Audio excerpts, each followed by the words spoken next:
और मेरे पढ़ाकू बच्चों, कैसे हो। तो आज हम लोग ज्योमेट्रिकल ऑप्टिक्स पढ़ेंगे, स्टार्ट करेंगे। ज्योमेट्रिकल ऑप्टिक्स में सबसे पहले रिफ्लेक्शन आएगा, then refraction, then optical instruments.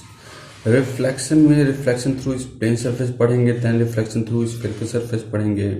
ऐसे ही रिफ्रैक्शन में रिफ्रैक्शन थ्रू प्लेन सरफेस पढ़ेंगे, then refraction through spherical surface पढ़ेंगे। ऑप्टिकल इंस्ट्रूमेंट्स में हम माइक्रोस्कोप पढ़ेंगे और टेलीस्कोप पढ़ेंगे।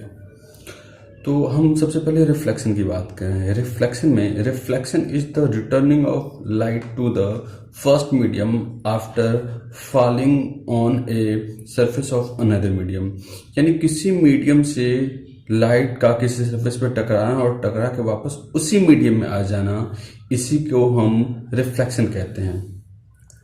The ray of light falling on a surface is called incident ray, clear? And the ray returning from the surface is called reflected ray. यानी किसी surface पे टकराने वाली लाइट या रे को हम इंसिडेंट रे बोलते हैं और टकरा के वापस आने वाली रे को हम रिफ्लेक्टेड रे बोलते हैं। और जिस पॉइंट पे टकराता है उसे हम पॉइंट ऑफ इंसिडेंस बोलते हैं। तो उसी में आगे the perpendicular to the point of incidence at the surface is known as normal, यानी पॉइंट ऑफ इंसिडेंस पे सरफेस पे जो हम परपेंडिकुलर खींचते हैं उसे हम नॉर्मल बोलते हैं। तो इस चीज को हम डायग्राम में क्लियर कर लेते हैं। ये प्लेन मिरर है, इस प्लेन मिरर पे ये पॉइंट ऑफ इंसिडेंस है जिस पे इंसिडेंट रे टकरा रही है और टकराने के बाद ये रिफ्लेक्टेड रे इधर जा रही है, ठीक है। इस पॉइंट ऑफ इंसिडेंस पे जो परपेंडिकुलर खींचे इसी को हम नॉर्मल बोलते हैं। अब इंसिडेंट रे और नॉर्मल के बीच के एंगल को हम एंगल ऑफ इंसिडेंस यानी एंगल आई बोलते हैं, और नॉर्मल और रिफ्लेक्टेड रे के बीच के एंगल को एंगल ऑफ रिफ्लेक्शन यानी एंगल आर बोलते हैं। फिर हम देखते हैं laws of reflection. Laws of reflection में पहला, the incident ray, the reflected ray and the normal to the point of incidence all lie in the same plane, यानी कि इंसिडेंट रे, रिफ्लेक्टेड रे और normal to the point of incidence सारे क्या होते हैं, एक सेम प्लेन में रहते हैं। Second law, the angle of incidence is equal to the angle of reflection, that is angle I बराबर angle R. Laws of reflection के बाद हम देखते हैं अब reflection through a plane surface. इसमें देखते हैं properties of image due to reflection through a plane mirror. First property आती है, the distance of object from mirror is equal to distance of image from the mirror. Means किसी plane mirror से जितनी दूरी पे ऑब्जेक्ट होगा उतनी दूरी पे ही इमेज भी बनेगा, यानी ऑब्जेक्ट डिस्टेंस और इमेज डिस्टेंस क्या होगा, आपस में बराबर होता है। सेकेंड प्रॉपर्टी की बात करें फिर, the line joining the point object and its image is normal to the reflecting surface, यानी प्लेन मिरर के लिए ऑब्जेक्ट और इमेज ये हैं। अगर ऑब्जेक्ट और इमेज को हम किसी स्ट्रेट लाइन से मिला दें तो ये जो स्ट्रेट लाइन होगा वो मिरर के परपेंडिकुलर होगा। डायग्राम में क्लियर है आपको। फिर हम बात करें थर्ड प्रॉपर्टी की, the size of the image is the same as that of the object, यानी किसी प्लेन मिरर के लिए जो ऑब्जेक्ट होगा ए बी, उसकी साइज अगर वाई है और इसका जो इमेज है वो ए डैश बी डैश, इसकी साइज अगर वाई डैश है तो वाई बराबर वाई डैश होगा।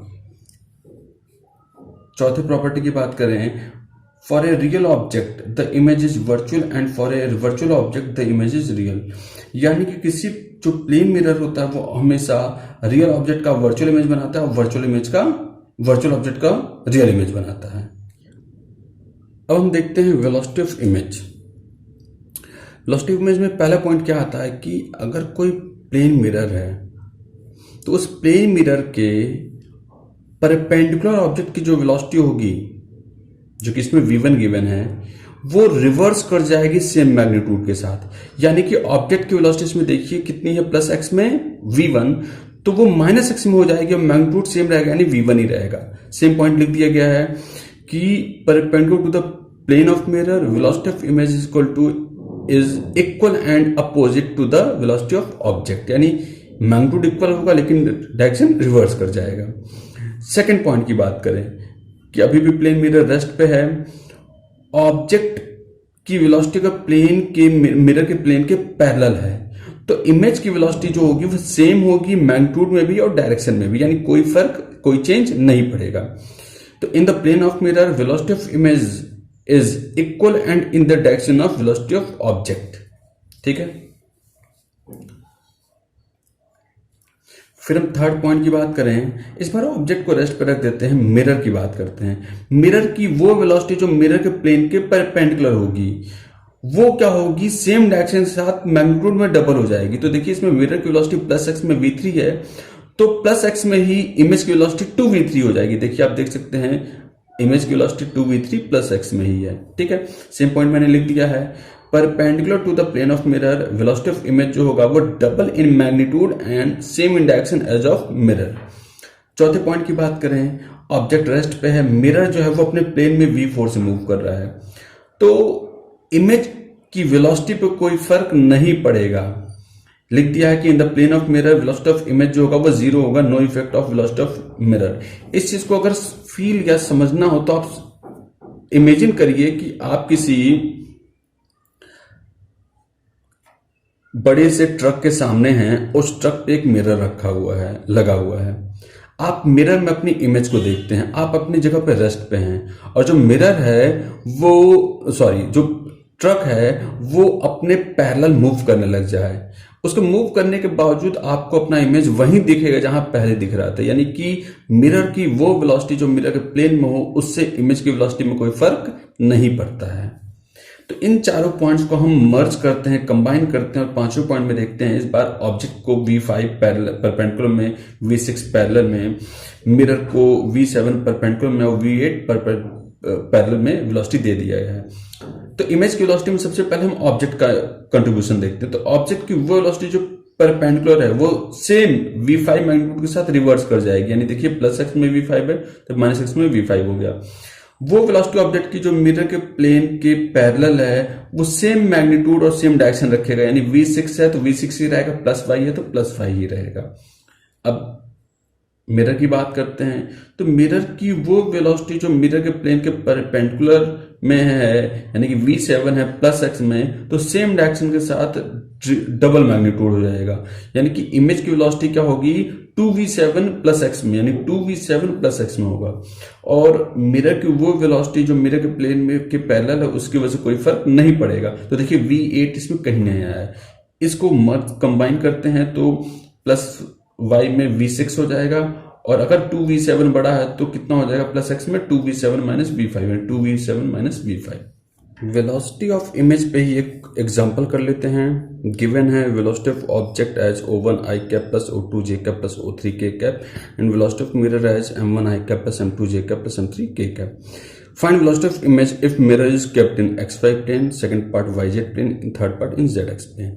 मैं एक चीज क्लियर कर दूं बेटा कि velocity of image through plane mirror के लिए इससे टफ क्वेश्चन नहीं बन सकता। उसका रीजन ये है कि यहाँ पे ऑब्जेक्ट की वेलोसिटी आई जे के तीनों में दे दिया है, वैसे ही मिरर की वेलोसिटी आई जे के तीनों में दे दिया है, और mirror x y plane, y z plane और जेड एक्स तीनों प्लेन में रखा हुआ है।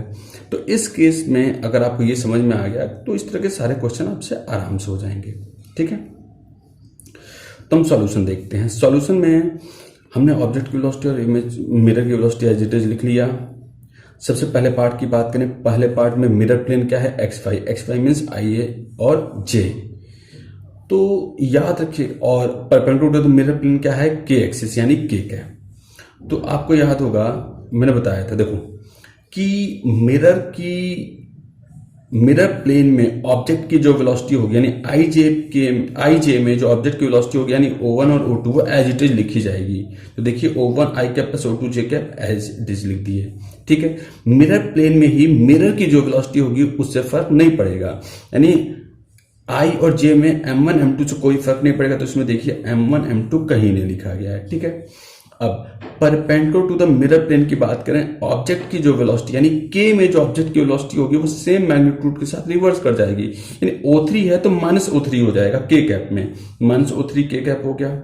ठीक है, मिरर के परपेंडिकुलर में ही मिरर की जो वेलोसिटी होगी वो सेम मैग्नीट्यूड के सेम डायरेक्शन के साथ डबल कर जाएगा, यानी कि के में मिरर की वेलोसिटी m3 है तो प्लस m3 के साथ मतलब प्लस k में ही वो 2m3 हो जाएगा, तो प्लस k में ही ये 2m3 हो गया। तो फाइनली अगर कंबाइन करके इसे लिखें तो I में देखिए O1 है, J में O2 है और K में 2m3 माइनस O3 है। तो फाइनल वेलोसिटी कितनी हो जाएगी, O1 I cap plus O2 J cap plus 2m3 minus O3 K cap. ये this will be the answer of first part. Second part और थर्ड पार्ट का answer मैंने लिख दिया है, आप इसे खुद से करके क्रॉस चेक आंसर को कर लीजिएगा।